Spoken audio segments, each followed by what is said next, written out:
Alors ça, c'est un livre assez unique. J'avoue que j'avais jamais lu de ce type de livre parce que cette femme qui a été déportée dans les camps, qui en est revenue, fait donc un récit.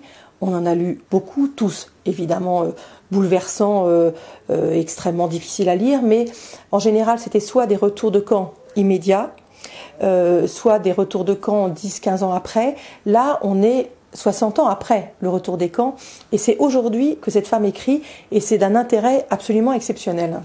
Sortie du ghetto, elle a donc été déportée petite fille, elle avait 17 ans, elle était avec sa sœur et sa mère.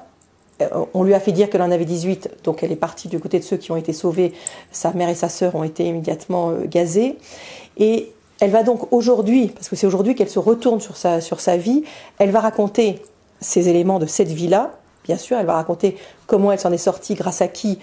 Et là, on voit toute l'humanité qui peut exister dans ces situations les plus abominables, mais aussi toutes les atrocités qui se sont passées. Ce récit est assez extraordinaire parce qu'il est court, il est précis, il est fait de souvenirs. Et ce qui est très très intéressant, c'est qu'elle raconte qu'elle a occulté ça pendant très longtemps, qu'elle a fini par faire une dépression majeure à la quarantaine, et que là, tout est revenu, et qu'il a fallu qu'elle ressorte tout ce qui s'était passé. Donc ça, c'est la première partie de ce livre, qui est bouleversant, parce que c'est les petits moments qui lui ont permis d'être encore en vie, c'est les sourires, c'est le fait que quelqu'un ait pu se sacrifier pour lui donner une miette de pain, mais c'est aussi les gens qui lui volaient des choses. Bon, c'est tout ce qui a fait effectivement ces camps, mais qui relaté aujourd'hui fait encore travail de mémoire, et c'est un travail indispensable.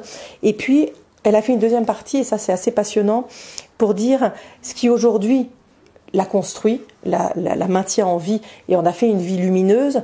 C'est bien sûr l'amour de son mari et de ses enfants qui ont fait qu'aujourd'hui elle vit avec tout. Elle sourit à la vie, tous les éléments de l'existence lui apportent quelque chose. Donc c'est le parcours incroyable d'une existence qui aurait pu être définitivement détruite et enfoncée, et qui fait un récit d'une femme lumineuse, mais qu'il faut non seulement lire, qu'il faut faire lire à ces adolescents, et qu'il faut faire partager pour que ça ne puisse jamais être oublié.